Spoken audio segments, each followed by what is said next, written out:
Bien, comment puis-je changer? Nous savons tous que nous avons besoin de changer. Nous ne voulons pas juste être heureux de demeurer tels que nous sommes. Loué soit le Seigneur, Joyce, que je peux avoir des faiblesses. Non, chaque fois que nous lisons la parole, nous voyons des domaines où nous avons besoin de nous améliorer un peu. J'espère que vous êtes convaincus de quelque chose ce week-end parce que je veux vous faire avancer. Je veux que la parole soit un aiguillon qui vous fasse avancer et nous glorifierons Dieu un peu plus. Je veux glorifier Dieu un peu plus demain que je ne le fais aujourd'hui. Amen. Et donc, jetons un coup d'œil à Galates 3, 1 à 3. Comment puis-je changer? Bien, regardons d'abord comment nous pouvons ne pas changer. Ô pauvres, stupides, insensés, privés d'intelligence, Floridiens.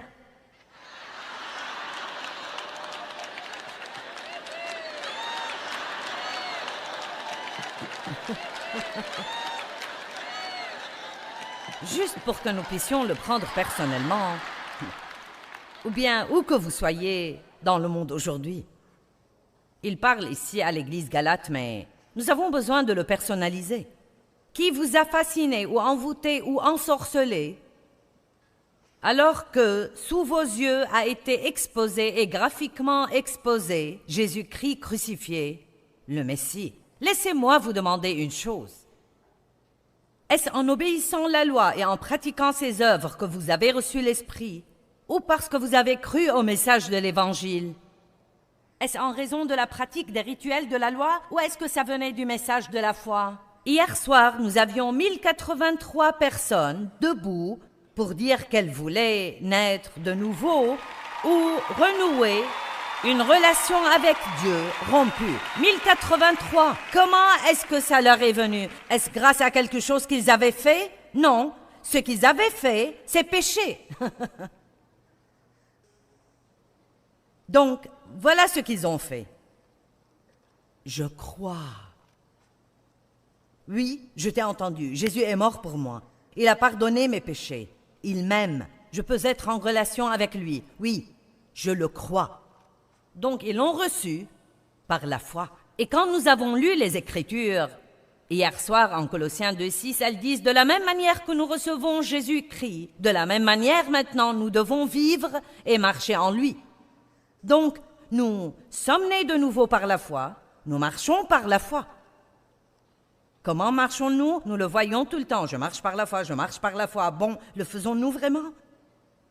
Je marche par la foi signifie que je ne pense pas que je vais gagner quelque chose par mon travail et mes efforts, parce que même si je parviens à faire quelque chose concernant mon problème, je ne pourrais pas le faire si Dieu ne m'en avait pas donné la grâce. Si j'ai une bonne idée, ce n'est pas parce que je suis intelligente, c'est parce que Dieu m'a donné la bonne idée. Chacune des chansons que l'équipe a écrites, ou n'importe quel grand musicien dans le monde, ça venait de Dieu. Ce don, ce talent vient de Dieu. Amen. Mon talent de communiquer est venu de Dieu. Je n'ai jamais suivi de cours sur comment le faire. Je n'ai jamais suivi de cours sur comment construire un sermon. Personne ne m'a jamais appris à prêcher. Je suis juste arrivée sur la planète Terre en parlant.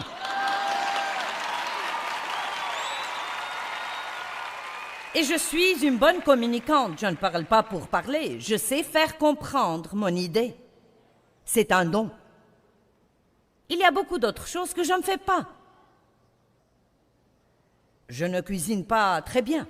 Je peux vous empêcher de mourir de faim, mais vous savez, je veux dire, ça allait quand mes enfants étaient petits, mais je ne veux pas le faire maintenant. Si Dave me demande de mettre des céréales dans un bol, c'est une corvée. Je lui ai dit quelque chose hier. Nous n'étions pas à la maison et nous étions là depuis un moment. Et il aime manger des œufs le matin et ensuite des céréales, puis des œufs, puis des céréales. Il aime varier. Donc il va manger des fruits chaque matin quand il se lève et puis il mange des œufs et une saucisse. Et le jour suivant, il mangera des céréales. Donc il avait mangé des céréales pendant tout ce temps parce que je ne cuisinais pas.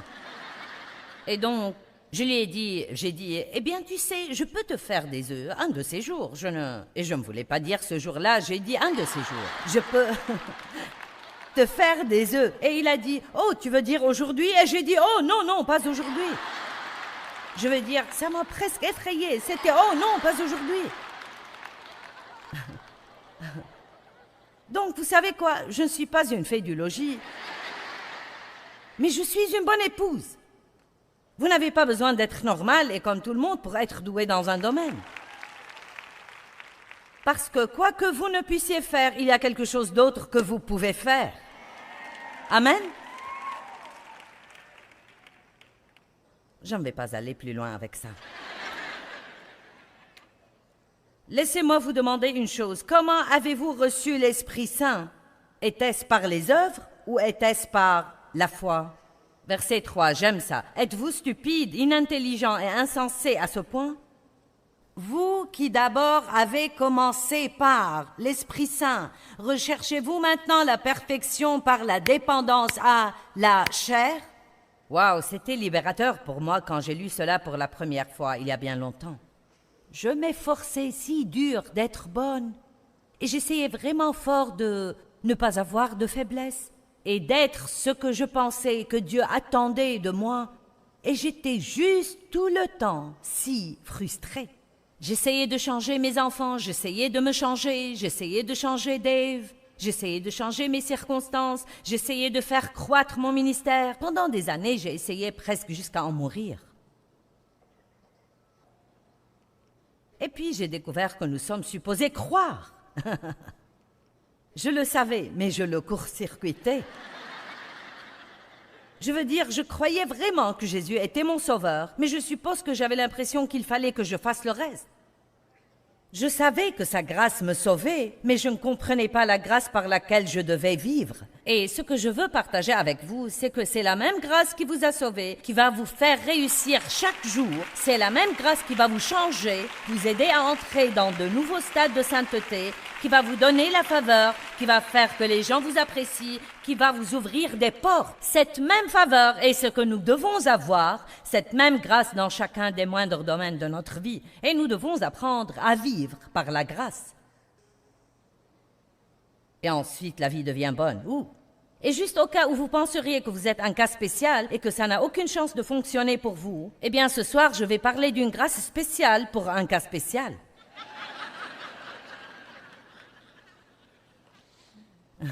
Car c'est là où je veux en venir. Peu importe le genre de désastre où nous sommes, Dieu a plus de grâce que votre désastre. Là où le péché abonde, la grâce surabonde. Vous ne pouvez pas avoir un problème que Dieu ne peut pas résoudre. Vous m'entendez aujourd'hui? J'ai dit, vous ne pouvez pas, vous ne l'avez pas. C'est impossible d'avoir un problème que Dieu ne peut résoudre. Alléluia! Le psaume 127. Ouvrez au psaume 127.1, il dit « Si l'Éternel ne bâtit la maison, ceux qui la bâtissent travaillent en vain. » Bon, ne passons pas dessus. Ils travaillent. Ils s'y attellent.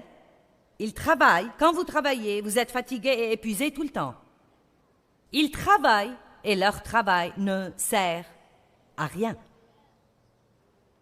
Je veux vous dire que je ne pense pas qu'il soit possible d'être une personne qui réussit véritablement si vous n'apprenez pas à recevoir la grâce de Dieu et à le laisser agir à travers vous et ensuite à lui rendre le crédit et la gloire. Vous dites, attends, je connais beaucoup de gens qui réussissent et qui ne sont pas même croyants.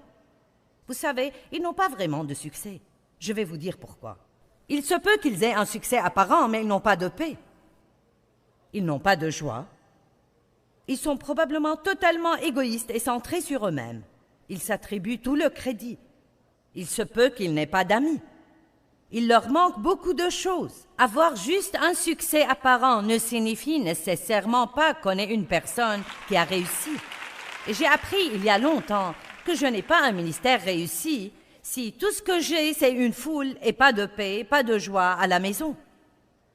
J'ai découvert que peu importait ce que j'étais capable de vous dire et combien de gens je pouvais amener à m'écouter, si je n'appréciais pas mon lundi, mardi, mercredi, jeudi, vendredi, samedi, alors je n'avais pas de vraie vie. Et je veux être véritablement accompli, et seul Dieu peut nous rendre véritablement accomplis. Nous sommes totalement conçus pour Dieu, et nous sommes complètement incapables de bien fonctionner avec quoi que ce soit d'autre. Nous sommes créés par Dieu, faits pour Dieu, conçus pour sa gloire et pour rien d'autre. Et tant que nous n'apprenons pas ça, nous allons être malheureux. Bien, que puis-je faire? Très bien, je sais que nous voulons tous faire quelque chose. Donc laissez-moi vous donner 4 choses que vous pouvez faire. Numéro 1, croire. Bon, c'est quelque chose à faire, car c'est une activité spirituelle. Ce n'est pas une activité de la chair. Je ne peux pas changer Dave, mais je peux croire que Dieu peut changer Dave si Dave a de fait besoin d'être changé. Et j'ai besoin de garder à l'esprit que juste penser qu'il a besoin de changer ne signifie pas qu'il ait besoin de changer, parce que peut-être c'est moi qui ai besoin de changer. Donc, c'est ce que veut dire venir à Dieu dans l'humilité. Avant de commencer à prier pour que quelqu'un d'autre change, vous feriez mieux de dire « Oh Dieu » au cas où. Je lisais Abdias 1.3 la semaine dernière. « L'orgueil de ton cœur t'a trompé. » Oh là là, nous pouvons juste penser que nous n'avons aucun problème, que tous les autres ont tous les problèmes. Et c'est juste parce que nous ne nous voyons pas nous-mêmes. Nous regardons les autres à travers une loupe, mais nous avons ces verres de lunettes roses avec lesquels nous nous regardons. Amen? L'orgueil de notre cœur peut nous tromper. Donc même si nous prions pour que les autres changent, faisons attention comment nous prions. Donc je vais vous dire ce que je fais. Chaque fois que je prie pour Dave sur n'importe quel sujet, je prie toujours pour moi en même temps. Je vais à Dieu et je nous présente comme un groupe. Amen? Jean 6, 28 et 29. Puis ils dirent, verset 28, « Que nous faut-il faire ?» Vous savez, je pense qu'il y a un petit démon envoyé de l'enfer. Nous en avons tous un. Peut-être un sur chaque épaule. Ce petit personnage bizarre, louche, affreux, gluant et niais, est assis juste par là et il ne fait que crier dans notre oreille toute la journée. « Que vas-tu faire? Que vas-tu faire? Que vas-tu faire? Que vas-tu faire? Que vas-tu faire? » Et nous nous sentons obligés de faire quelque chose. J'ai entendu parler de ton problème. Que vas-tu faire? Et nous nous sentons presque idiots si nous disons « je ne sais pas ». Mais nous devons dire « rien de ce que je ferai ne fera une différence. J'attends que Dieu fasse quelque chose. Mais si Dieu me montre quelque chose, je le ferai. Et ce que je fais, je dois le faire par sa grâce. Donc c'est seulement lui qui le fait à travers moi. » C'est juste un cauchemar pour notre chair, car la chair veut s'attribuer la gloire. La chair veut se vanter et avoir des applaudissements. Oh, merveilleuse chair!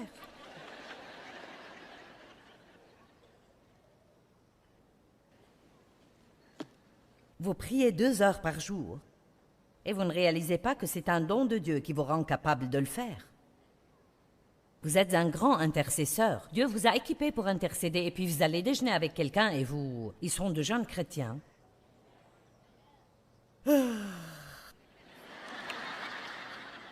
Oh, ne vous inquiétez pas pour moi, je suis juste fatiguée parce que je me lève si tôt pour prier.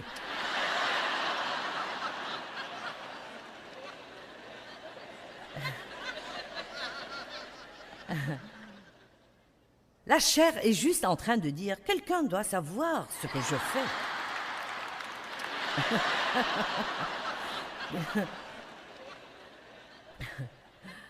Quelqu'un doit savoir. Oh, vous vous levez tôt pour prier? Oui, je me lève tous les matins à 5 heures. Et je prie jusqu'à 7, oui. Et ils font « Oh !» Donc voilà votre chair qui a eu ce qu'elle voulait. Elle se gonfle, vous pouvez le sentir. Donc afin de nous garder de nous gonfler et trop nous exalter à cause de l'importance de notre vie de prière, il nous a été donné en ce jour-là une épine dans la chair. Il vous manque encore une chose. Est-ce qu'il y a quelqu'un ici aujourd'hui? Vous savez, j'aurais pu éviter cette épine dans la chair si j'avais pu éviter l'orgueil d'essayer de tirer gloire pour ce que Dieu faisait. Disons juste que vous baillez juste sincèrement et si quelqu'un dit « Es-tu fatigué ?» dites juste « Oui. »« Oh, t'es-tu levé tôt ce matin ?»« Oui. » S'ils insistent « Pourquoi ?» Dites « Eh bien, je me lève tôt pour prier. »« Oh non, ne me donne pas la gloire. C'est juste que Dieu travaille en moi pour me permettre de le faire. » C'est comme ça que nous pouvons nous épargner d'avoir des problèmes tout le temps. Que nous faut-il faire pour travailler aux œuvres de Dieu? Que pouvons-nous faire pour réaliser ce que Dieu demande? Jésus leur répondit, verset 29, « L'œuvre, le service de Dieu, c'est de croire. » Bon, il doit y avoir quelque chose d'autre. Non, pour sûr, c'est tout ce qui est dit. C'est de croire en celui qui l'a envoyé. C'est que vous restiez fidèles, ayez confiance, dépendiez et ayez foi dans son messager. Vous devez vous appuyer sur Dieu. Bon, comment puis-je savoir si je crois? C'est extrêmement simple. Vous voulez le voir? Hébreux 4, 3.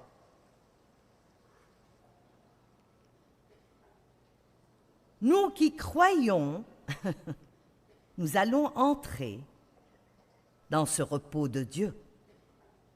Comment puis-je savoir si je crois? Je ne m'inquiète pas. Je ne suis pas frustré. Je ne suis pas fâché. Je ne sais pas quand ça va arriver. Je ne sais pas si ça m'importe tant que ça.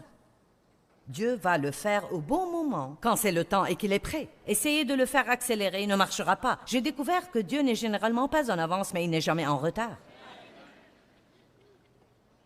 Quand nous avons cru, nous sommes entrés dans le repos de Dieu. Et il ne s'agit pas de s'allonger sur le sofa et de faire la sieste. C'est un repos intérieur. Le repos dont il parle est un repos que vous avez en travaillant. Ce n'est pas le repos du travail, c'est le repos que nous avons en travaillant. C'est pourquoi j'ai dit hier soir que je travaille dur. Sûrement vous comprenez que pour construire et maintenir ce que Dieu nous a permis d'avoir, j'ai travaillé très dur, et Dave aussi, mais ce que je fais n'est pas un travail dur. Vous voyez la différence? Je travaille dur, mais ce que je fais n'est pas un travail dur parce que c'est vraiment la grâce de Dieu qui le fait à travers moi. Maintenant, voilà ce qui est. Je travaille avec mon corps physique, mais je ne travaille pas intérieurement. C'est la différence. Ce qui nous épuise, c'est le travail intérieur. J'ai dit hier soir que je préférerais faire 3 de ces séminaires à la suite, 4 sessions chacun, que de passer une journée, une période de 24 heures, soucieuse ou stressée ou anxieuse ou en colère contre quelqu'un. Ça m'épuise. Ce n'est pas du repos, mais je peux faire ce que je fais ici aujourd'hui et le faire totalement et complètement dans le repos de Dieu.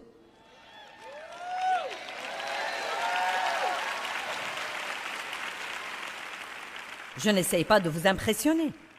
J'espère que vous m'aimez bien, mais sinon vous devez prendre ça à Dieu. Donc vous voyez que je ne vis pas sous cette pression?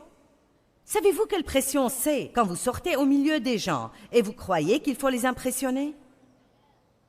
Personne n'est libre, personne n'est totalement libre jusqu'à ce que vous n'ayez plus besoin d'impressionner quelqu'un. Nous n'avons pas à nous impressionner les uns les autres. Il faut que nous nous aimions, il faut que nous nous servions, il faut que nous utilisions le don que Dieu nous a donné au bénéfice des autres. Ils utiliseront leur don à notre bénéfice. Vous n'avez pas à rester là à être jaloux parce qu'une de ces filles ici peut si bien chanter. Il faut que vous réalisiez que Dieu a mis ce don en elle pour vous. Elle travaille, vous êtes assis là et en profitez. Amen. Pas de comparaison. Pas de compétition. Vous n'avez pas à être comme quelqu'un d'autre. Soyez en totalité et en entièreté vous-même. Wow!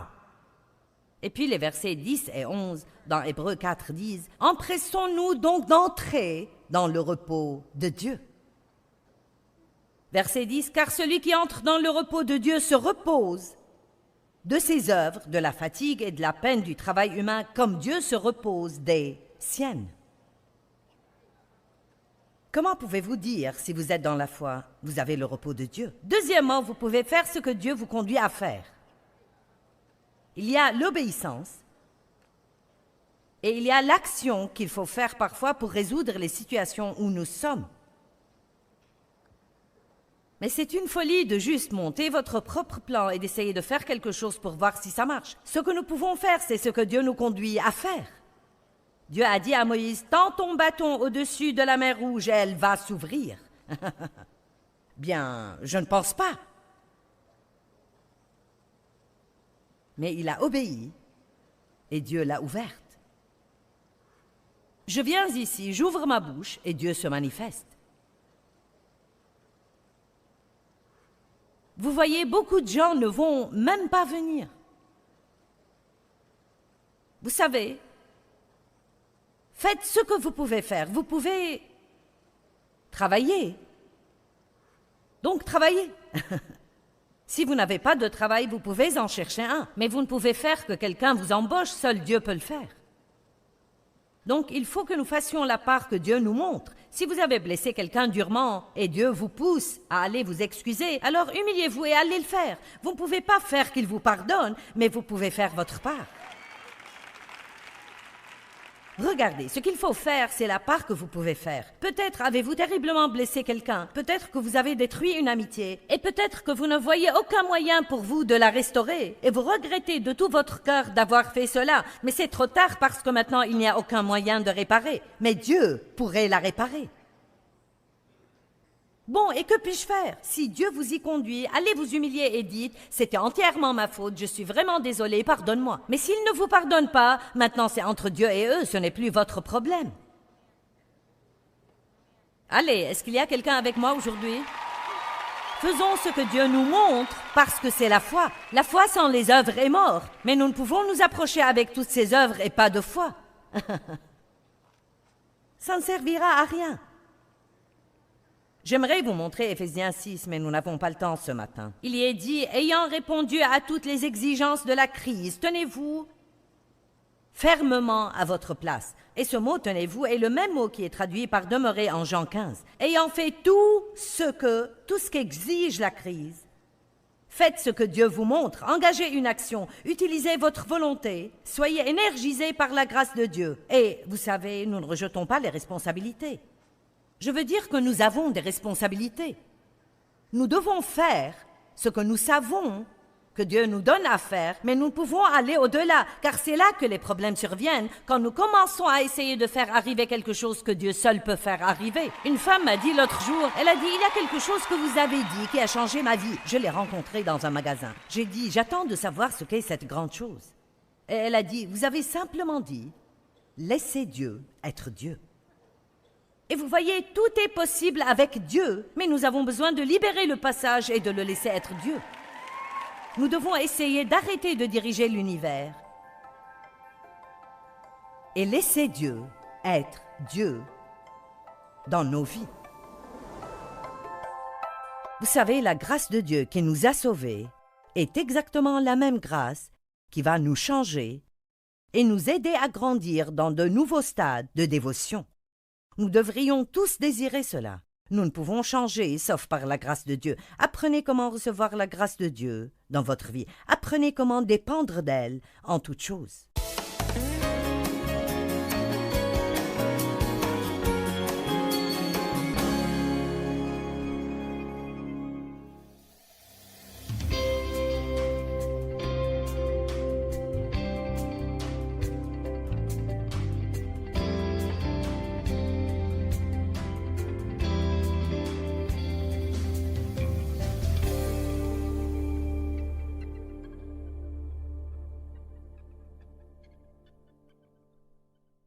Thôi mong chờ vậy sao bật khóc trong ngu ngơ